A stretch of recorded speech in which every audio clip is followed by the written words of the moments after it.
आणि ही बडीशेप आपण ह्या वस्तू ह्या दोन पावडर ज्या आहेत ज्येष्ठी मध आणि सुंठ पावडर आणि ही साखर, हे तीन वस्तू न भाजता आपण बाकीच्या वस्तू थोड्या थोड्या भाजून घ्यायच्यात, जेणेकरून काय होईल त्याच्या आतमध्ये जे मॉइश्चर असतं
ज्येष्ठी मध एवढं फायदेशीर आहे, खूप फायदेशीर आहे। जर का खरंच कोणाच्या घरात लहान बाळ असतील ना, तर ज्येष्ठी मध कायम घरामध्ये ठेवतच जा, कायम।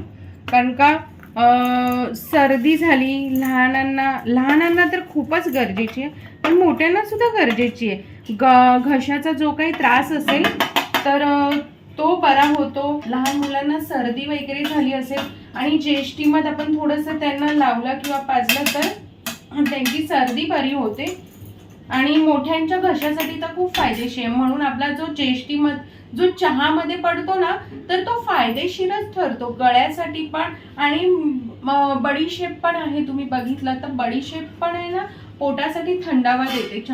चहामध्ये एक त्याचा सुगंध स्वाद पण वेगळा असतो आणि पोटामध्ये थंडावा पण देते। तर खूप फायदेशीर असं हे आपला मसाला आणि खूप खूप छान चहा बनते। तर मी चहा सुद्धा तुम्हाला बनवून दाखवणार आहे, कारण का नुसताच हा मसाला आपण बनवला आणि मसाला चहामध्ये कसा पण टाकला तर तो चहा आपला आहे ना, बाहेरचा जसा येवले परत आमदार चहा मिळतो तसा आपला चहा नाही होणार। तर त्याची एक परफेक्ट आहे ना पद्धत असते चहा बनवण्याची, तर मी तुम्हाला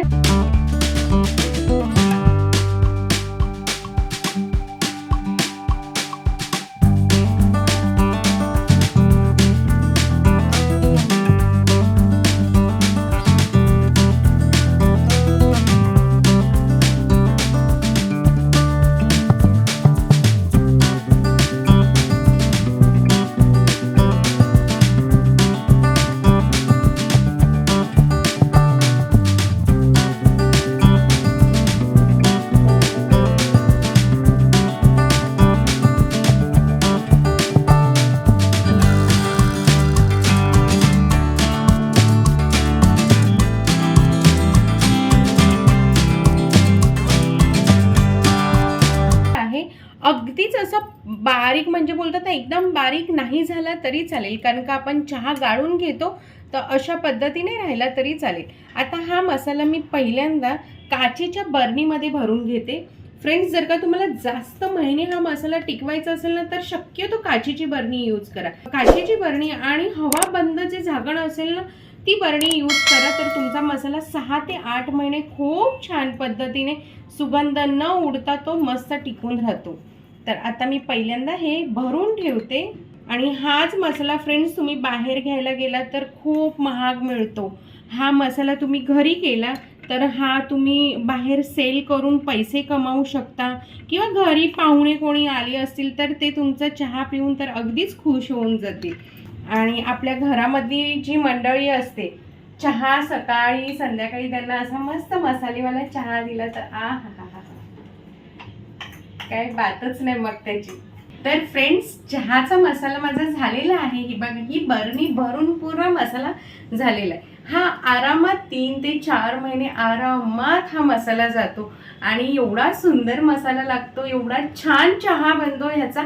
आता मी तुम्हाला म्हटलं ना फ्रेंड्स, आपण कसाही चहा करतो त्या चहामध्ये हा मसाला टाकला तरी त्या चहाला चव येणार नाही.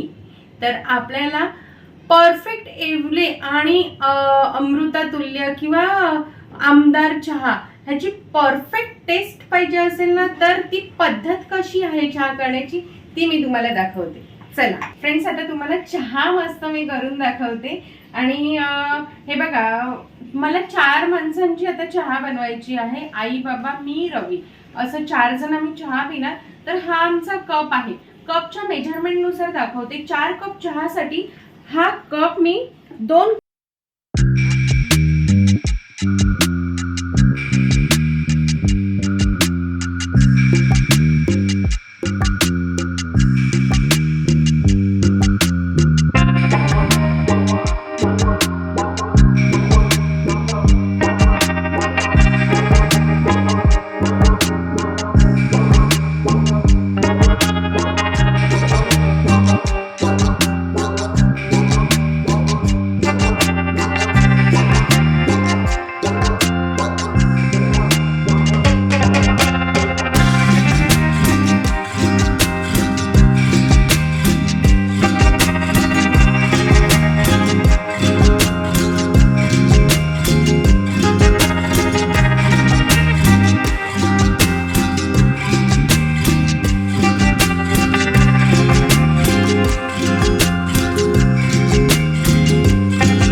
दुसरी चूक आपण काय करतो फ्रेंड्स, असं दूध टाकलं 2 मिनिटं आपण चहा गरम केला की लगेच गॅस बंद करतो.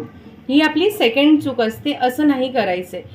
छान उकळून द्यायचंय आणि 2 मिनिटं तरी आहे ना असं उकळता ठेवायचंय, जेणेकरून आपली वरतीची चहावर शाई जमते ना ती खूप इम्पॉर्टंट असते. त्याच्याने चहा असा थोडासा थिक बनतो आणि तो एकदम चविष्ट बनतो.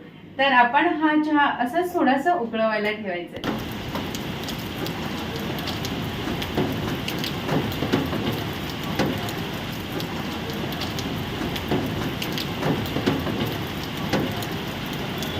आज खूप मस्त वाटणार आहे, होय की नाही रवी?